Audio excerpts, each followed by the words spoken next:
안녕하세요. 오성욱 교수입니다. 다시 돌아왔는데요. 이제 이단 사이비 특별법이라고 하는 것을 이거 짧지만은 이걸 꼭 여러분에게 말씀을 드리고 싶습니다. 왜냐하면 여러분들이 목회 현장에서 이 부분에 있어서 좀 어려움을 겪을 수도 있고 아니면 또 여러분들이 고발을 해야 되는 그런 입장에 처했을 수도 있는 굉장히 민감한 부분이기 때문에 이 부분을 여러분 말씀을 드리고 싶습니다. 이단 사이비 특별대책법의 목적은 뭐냐면은 본 법은 헌법 88조 단서 규정에 의하여 교역자, 교직자, 평신도 이런 분들이 이단 사이비에 미혹되지 않도록 선도하고 복음의 진리를 수호하게 하며 교회를 정결하게 하기 위하여 이단 사이비 관련자의 처리를 그 목적으로 한다 이겁니다. 본 법은 이단 사이비에 대하여 다음과 같이 규정한답니다. 그러니까 이단 사이비의 규정을 보십시오. 우리 교단에 이단이란 성경과 역사의 정통 교리를 변질시키거나 그러니까 성경과 역사의 정통 교리를 변질시키거나 다른 교리를 주장함으로 교회의 하나됨을 파괴하고 신자들을 미혹하는 사람과 집단을 말한다는 겁니다. 자, 사이비란 여기는 이단이에요. 자, 사이비란 뭐냐면 이단적 사상의 뿌리를 두고 기독교를 사칭하며 반사회적이고 반윤리적인 행위를 하는 유사 기독교를 말해요. 사이비가 문제지. 그죠? 이단도 문제고 사이비도 문제인데, 자, 경계 집단이라는 건 뭐냐면 교회와 개인의 신앙에 부정적인 영향을 끼칠 만한 특이한 교리를 강조하거나 반기독교적 행위를 함으로 신자들을 미혹할 수 있다고 우려되는 사람이나 집단을 말합니다. 그러니까 다시 말하면 이단이나 아니면 사입이나 아니면 경계 집단에 만약에 여러분의 성도들이나 아니면 누군가가 여기에 관련돼 있다면 이건 굉장히 심각한 문제이고, 이런 부분들 이단이나 사입이나 경계 집단과 관련돼 있는 성도들을 치리하고, 때로는 여러분 잘못 우리가 신학을 정확하게 배우지 못하면, 교리를 정확하게 배우지 못하면 이런 데 그냥 잘못하면 우리도 뭡니까? 우리도 모르는 사이에 연루가 될 수 있거든요. 예, 바로 그럴 때 이제 이런 어떠한 이단, 사이비, 경계 집단 이런 어떠한 영향으로부터 교회를 지키고 보호하기 위해서 이단 사이비 대책 특별법을 제정했다라고 여러분 이해하시면 될 것 같습니다.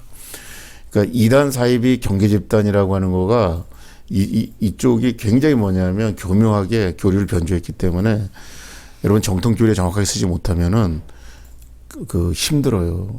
예. 그래서 저희 교단도 이번에 뭘 만들었습니까? 예. 신앙 고백서를 만들었기 때문에 이제 그 신앙 고백서에 이거에서 여러분들이 잘 살펴보시면 이단 사이비 경계 금방 알 수 있어요. 사실 이단 사이비 경계 집단들의 특징은 뭐냐면 제가 이래 보니까 교리적으로는 그렇게 아주 뭐라고 해야 되나요? 정교하지 못한 것 같아요. 근데 이쪽의 특징은 뭐냐?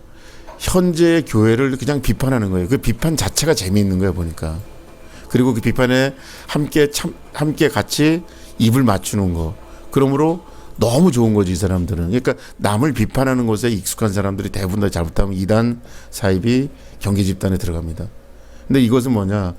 신학을 조금만 아는 사람들이 보면 저 사람들은 저거는 비난하는 거지, 저거는 무슨 신학을 통해서 뭔가 잘못된 거를 드러내질 않는다는 겁니다.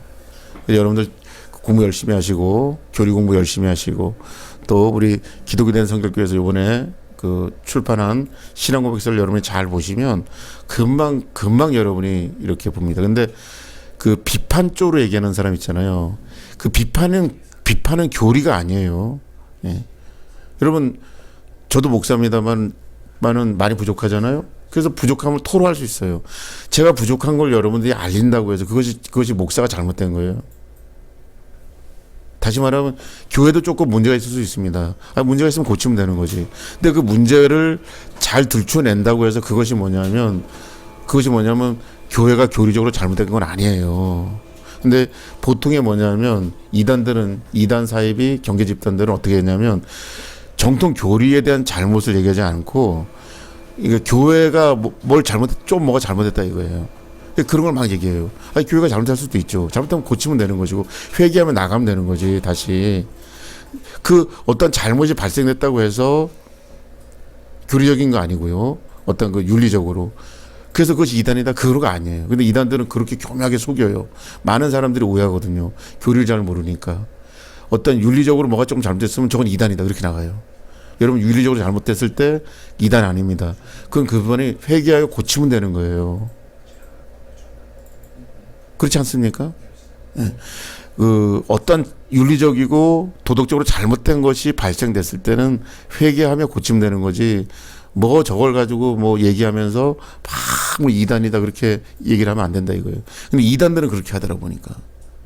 윤리적으로 조금 뭐가 잘못된 것들을 막 지적하면서 마치 이것이 교리적인 잘못된 것으로 그렇게 이해를 하는데 교리를 딱 아는 분들은 딱 보면 알아요. 예. 그러니까 여러분들 교리 공부 열심히 하시고 또 여러분들이 이단과 사이비와 경계 집단에 미혹돼서 넘어가지 마시기 바랍니다. 조직과 업무인데 이제 이단 사이비 특별대책법에 있어서 조직과 업무인데 제가 사실은 이 얘기를 좀 하려고 했던 거고요. 이 얘기를 잘 여러분들이 명심해 주시기 바라요. 이제 이렇게 해서 조직은 뭐냐면 위원장 한 분, 서기 한 분, 위원 한 분, 조사위원 두 분, 연구위원 두 분으로 굉장히 엄격하게 뭡니까 조직이 되어져 있고요. 이 문제는 그 개인의 뭡니까 인격뿐만이 아니라 영적인 어떤 명예가 달려있는 문제라 굉장히 조심하면서 굉장히 진지한 그런 절차들을 밟고 있습니다. 그래서 위원장은 본 위원회를 대표하여 회의를 소집하고 있고요. 서기는 회의록 작성하고 있고 조사위원회는 접수된 사건에 대하여 당사자를 면담하며 자료를 소집하고 연구위원은 조사위원회의 조사를 토대로 하여 성경적이고 신학적인 근거의 타당성을 검토하고 그다음에 위원회의 결의로 총회 임원회의 승인을 받아 전문위원회를 위촉해서 다시 한번 검토하고 굉장히 뭡니까 진지한 어떤 과정을 거치고 있다라고 하는 것입니다. 그러면서 이단 사이비 단체나 개인에 대한 고발 사항을 접수하고 조사 연구하고 심의와 판결을 하여 다음과 같은 이단 사이비 규정 절차에 따른다는 겁니다. 신고 접수해요. 그다음에 조사를 합니다. 연구를 해요. 그다음에 연구는 뭡니까? 연구위원들 보통 이제 조직이나 박사들이 여기 연구위원으로 선임이 되는데 저 연구위원으로 선임이 되는데 저도 한때 여기에 한번 연구위원회 이렇게 들어간 적이 있습니다. 결과 보고를 하고 1차 2단 사이비 대책위원회를 통해 그 결과를 8주 이내에 이제 보고를 하고 있고, 그죠? 그다음에 여기 보시면 이제 공개 질의를 하고 있고 자료 검토를 하고 있고 복권을 권고합니다. 예, 복권을 정통신앙으로 복귀할 것을 권고해요.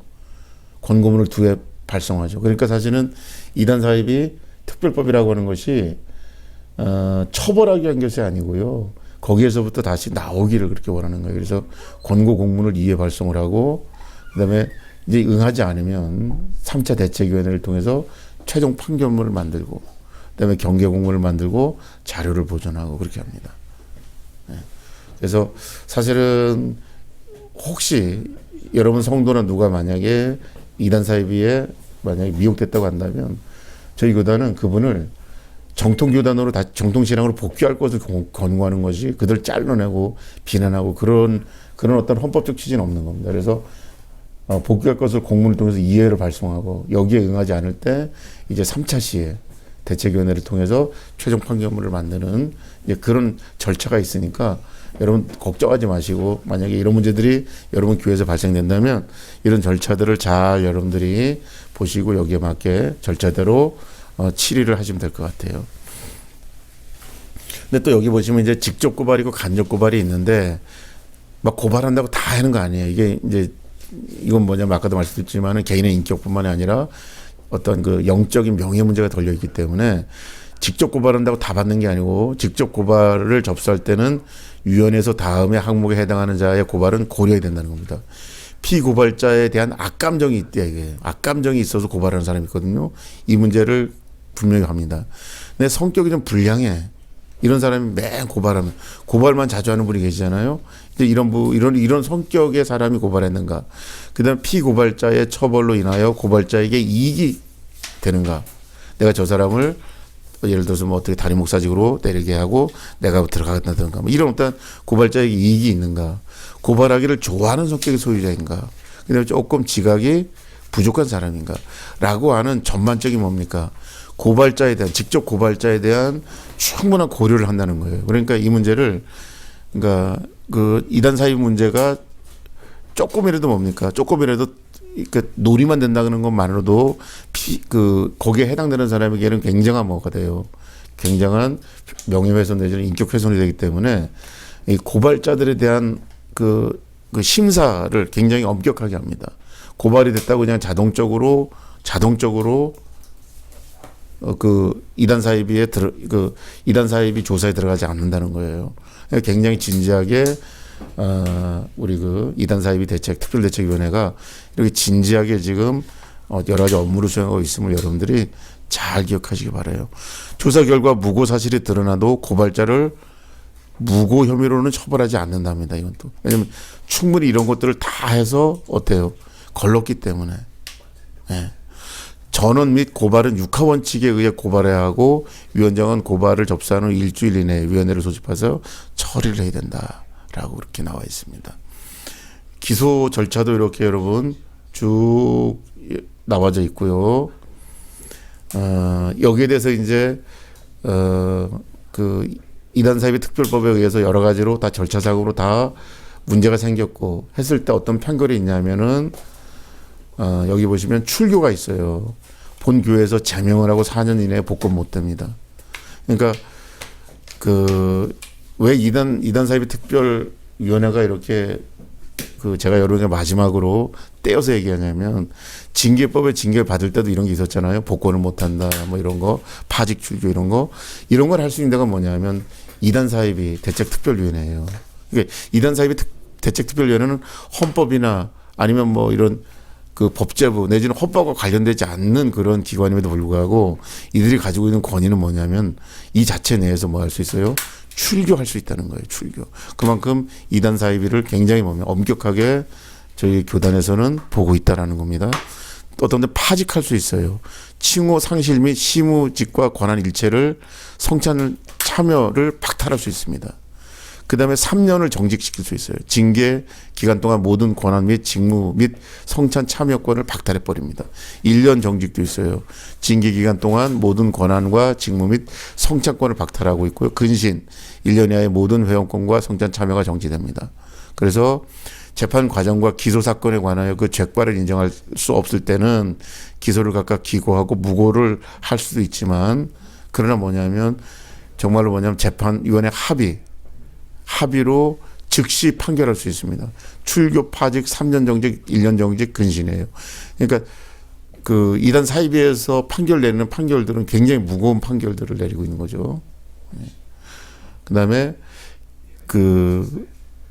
무죄 판결은 이 위원회 전체의 합의로 판결하되 결과를 본인에게 통보해야 되고요. 기각 및 무고 선고를 받은 자가 전원 및 고발자에게 비용을 청구할 수 없으며 사회법에 의한 명예훼손 소송도 제기할 수 없습니다. 이 8번이 가능한 건 뭐냐면 이미 여기에서 뭐를 합니까? 가나다라 마라고 하는 피고발자의 성격을 정확하게 마한까지 가나다라 마한까지 5개의 조항에 의해서 피고발자를 정확하게 일단은 보고서는 피고발자가 전원하는 내지는 고발하는 그 내용의 타당성을 검증하기 때문에 굳이 이렇게 나오는 여기 나오죠.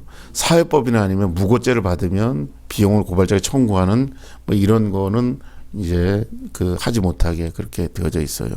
그러니까 조금 이 과정들이 이 징계법을 다루는 재판위원회 이런 쪽하고는 조금 다르지만 더 놀라운 건 뭐냐면 굉장히 엄한 판결을 내린다라고 하는 것.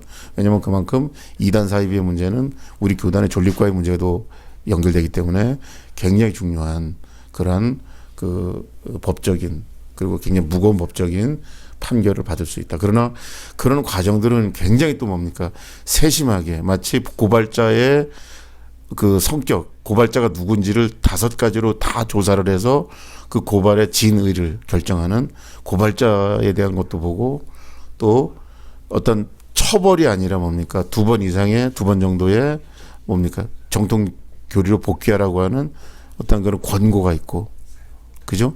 네, 그렇게 해서 처벌이 아니라 다시 회복하는 것을 그 어떤 그 우선으로 하는 그런 법이지만 동시에 그것을 위반했을 때 회복하기를 거부했을 때 돌아오기를 거부했을 때 그 판결은 굉장히 엄한 판결을 내린다라고 하는 것 여러분들이 기억해 주시면 좋겠습니다.